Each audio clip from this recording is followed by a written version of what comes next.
Okay, so I'm Angus, and I'll be talking about blinded classification of levels of consciousness using a massive library of univariate time series analyses. No points for those who guess what this massive library is, but yeah. Anyway,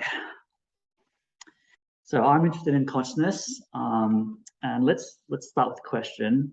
So what is conscious?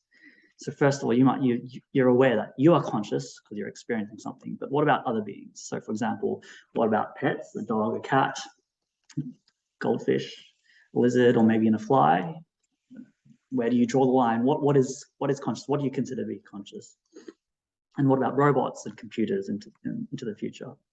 But then also, what about other people? So you yourself feel that you are conscious, but you don't even know that I'm conscious, and you don't even know that the person next to you is conscious. You assume that they're conscious based on their behavior. And if you have someone like this person in the bed not moving, how are you going to treat that person? Are you going to assume that they're experiencing something? Are you going to assume that they're not experiencing anything?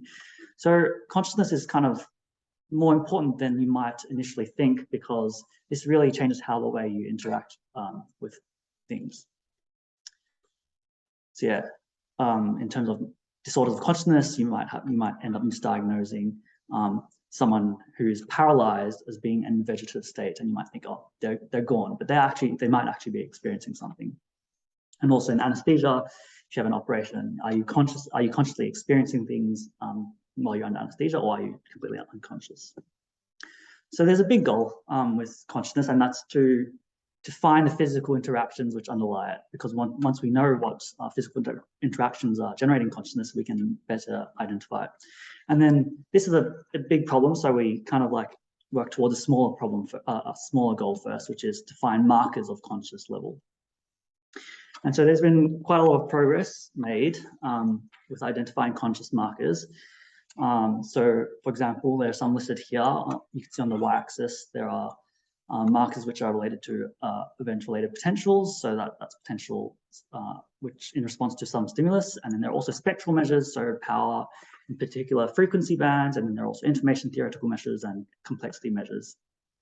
But if you look at the x-axis, which indicates how well each measure or each marker works in distinguishing, in this case, vegetative state from minimally conscious state from conscious state patients, we don't really have anything which really works that well in determining whether something is conscious or not. And just for reference, here are some discrimination performances of rapid antigen tests. Those are the bad COVID tests, which don't really work all the time. But you can see that already their performance on the right is much higher than what we have with conscious markers. When you think about it, it's kind of weird that we can tell if someone has COVID better than if they're conscious or not based on their neural activity. So yeah, neural markers don't seem all too good. So why aren't the markers all that good? We think it might have something to do with how we discover markers. So specifically, historically, markers have been identified through visual identification. So for example, a really long time ago, people experimenting with anesthesia and EEG, and they noticed, hang on, the EEG looks different when someone's under anesthesia, and then they try to match some sort of marker with that difference that they see. So in this case, the marker is different power, different frequency bands. And then also beyond visual identification, more recently, the problem is more to do with researchers being experts with particular analyses, and then they choose those analyses to try and correlate with consciousness. So there's an issue with bias in choosing what sort of analyses to try and link to consciousness. And the result of this is that there are many potential analysis methods which would have gone uninvestigated, just completely ignored. So what we want to do is we want to take a really agnostic approach towards any specific analysis and just try to test as many analyses as we can, similar to one of the previous talks. Basically, we want to just throw things at the wall and see if they work. And before HCTSA, this might have seemed like a really, really daunting task, but HCTSA exists now. It has a whole bunch of univariate time series features from various fields, not just from consciousness and neuroscience. So basically, the idea is we want to take this battery of analyses and just see what correlates with consciousness. course, with so many features, we run the risk of overfitting to any specific data set. So ideally, we want to evaluate feature performances and using independent data sets, but this can be hard using human data due to the cost and ethics of obtaining and manipulating conscious level recordings in healthy participants where they have no benefit they gain no benefit from us giving them anesthesia. And finally, it's also difficult to interpret any markers in the end, because at the end of the day, we are measuring things at the scalp level, not at the actual inside the brain level. So what we want to do is we want to get around this other problem by using the fly model. So with fly, we can get invasive recordings, so we can stick probes directly into the brain, and we can record from many flies relatively cheaply, and we can also freely manipulate conscious levels with anesthesia and also with genes. And lastly, to do with evaluating independent data sets, we can use a registered report approach to formally keep these data sets independent and also blinded while locking in whatever analysis we want to do to identify these markers. How is this approach looking? We have a set of fly recordings obtained during wakefulness and anesthesia. So these slides, they just stand on this styrofoam ball and they have this linear electrode probe inserted into the brain. And this is what one epoch of roughly 2 seconds might look like. This is another. Actually, one comes from wakefulness and one comes from anesthesia. So like if we were trying to use visual inspection, would you be able to tell which one came from wakefulness and which one from anesthesia? I don't know, maybe some of you can. Anyways, after finding good potential markers in these discovery flies, we need to assess generalizability. So we have a set of blinded flies which have been recorded at multiple dosages of anesthesia and also during sleep. And these are blinded to me. They're currently blinded to me. I don't have that data, and I haven't seen that data. But because we want to at least have some sort of idea of what analyses we want to lock in, we're going to analyze two-part evaluation flies, and these results I can show. So people are probably familiar with HCTSA by now, but you know, it's an easy thing. So we have some epoch, some time series within HCTSA, and then we get this vector of feature values, one value for every each of the thousands of time series features in the toolbox. We just do this for each of the epochs. And then if we do this for every epoch and just put them on top of each other, like so, we get this matrix of HCTSA feature values. And each row corresponds to a specific epoch. So in the end, we are unable to use every single feature in HCTSA because some feature assumptions are violated. For example, like assuming that your time series is in the range of 0 and 1 or something like that. So in the end, we have like roughly 7,000, up to 7,000 features across each of the 15 channels in the flies.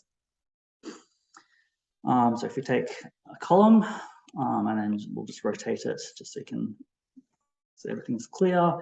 And we split up into wakeful and anesthetized epochs, where D1 to D13 here denotes each of the discovery flies.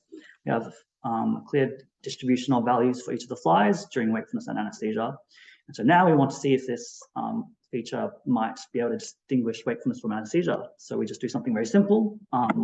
We just use nearest median classifiers. So we just take the median of wakeful values and median of anesthetized values, and we just take the middle point between those and just use that as just a simple threshold to distinguish whether a particular epoch is from wakefulness or from anesthesia.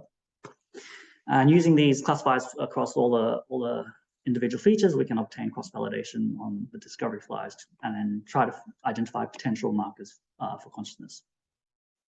And then the key is to take these trained classifiers and then apply them to the evaluation flies. So once we've locked in those trained classifiers, we just want to see if they actually generalize. So here are the number of features which classify significantly above chance across the 15 channels. So channel 1 is the most central channel, so most deep in the brain. And the blue line shows the number of features with significant cross-validation performance in the discovery flies, while the orange line shows the number of significant features when applying the classifiers to the evaluation flies. And the dashed line shows the number of significant features in both sets.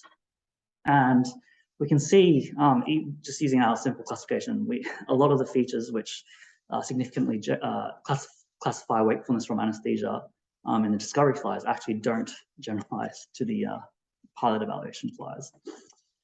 So if we look specifically at channel 6, simply because it has the most significant features in the discovery flies, and then just look at the performance of individual features. So on the right here, the x-axis gives the accuracies in the discovery flies, while the y-axis gives the out-of-sample accuracies in the evaluation flies.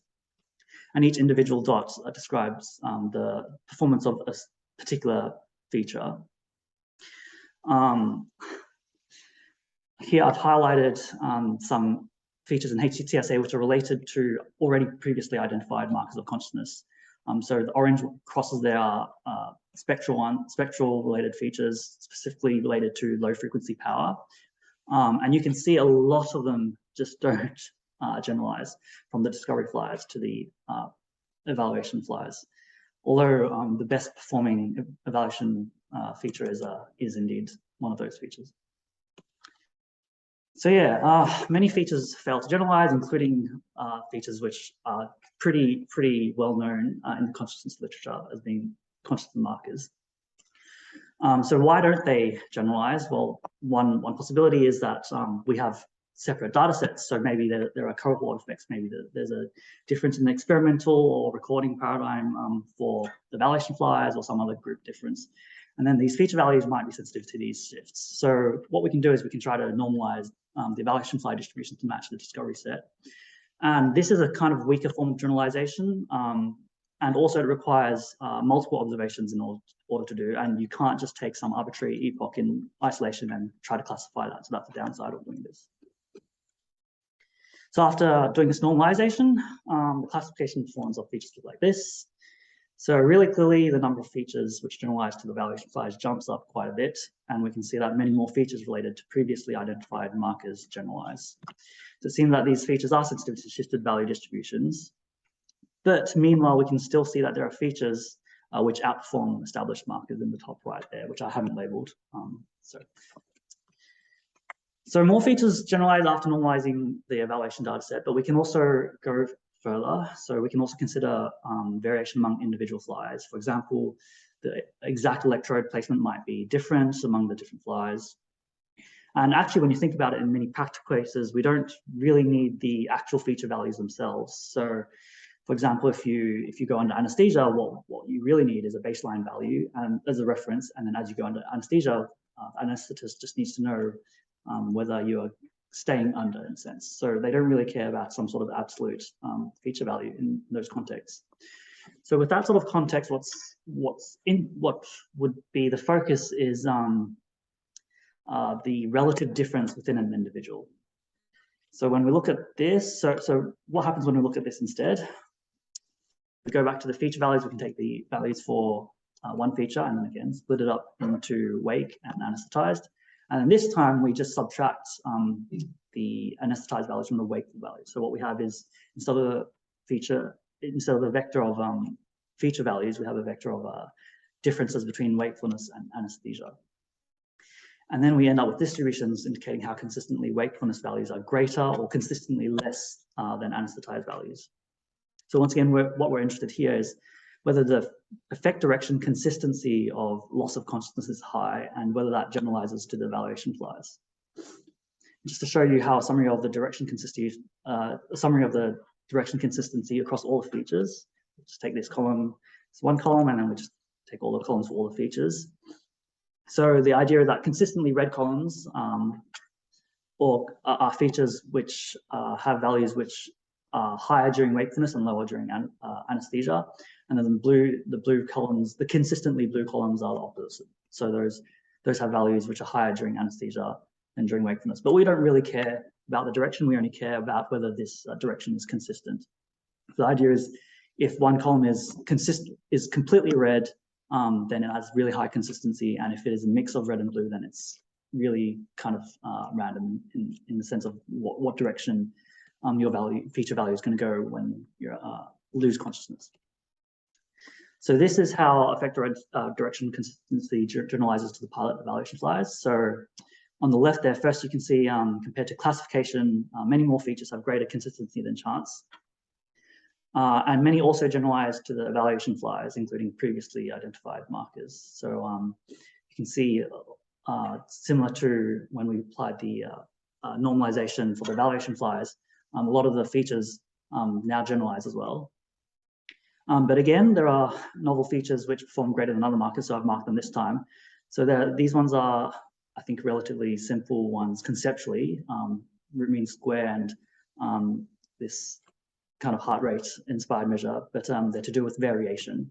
It's kind of interesting how something as simple as just a measure of variation can potentially be useful in distinguishing wakefulness from anesthesia or loss of consciousness. So to summarize, there are problems with already identified consciousness markers, and these are true with researcher bias in identifying consciousness markers like visual identification or expertise. And we try to address that by trying to test all the features using this HCTSA as a battery. And then there are issues with, in human recordings, scalp level recordings, how to interpret those easily. I haven't provided much interpretation today because this is a registered report and we don't want to interpret the features too early.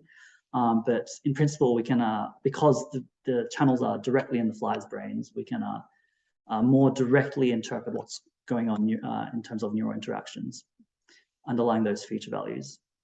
And then the issue of overfitting to small data sets for humans, well, we can really collect lots of flies relatively cheaply. And then what we saw with the classification of lots of features in HCTSA, many features don't strongly generalize, including previously identified markers. But for these identified markers, it might be an issue of baseline and shifted distribution issues. And these are addressed by applying Spatch normalization or just looking at the within individual direction effect direction consistency. And also, yeah, I didn't want to go into it too much, but potentially we can identify some new markers, those which you saw in the top right corner of the plots, which outperform already proposed markers.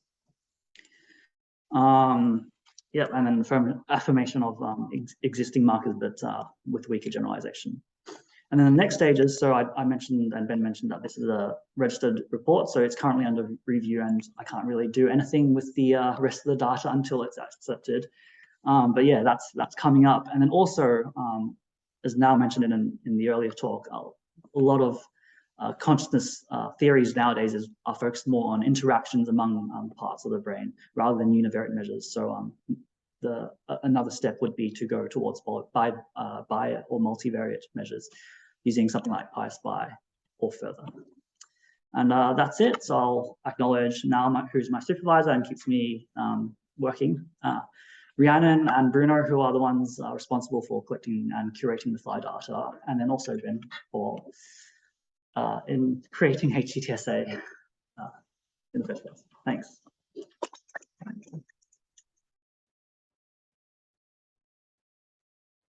This is really interesting to maybe the lesson in general about the registered reports, but we don't have anything in population.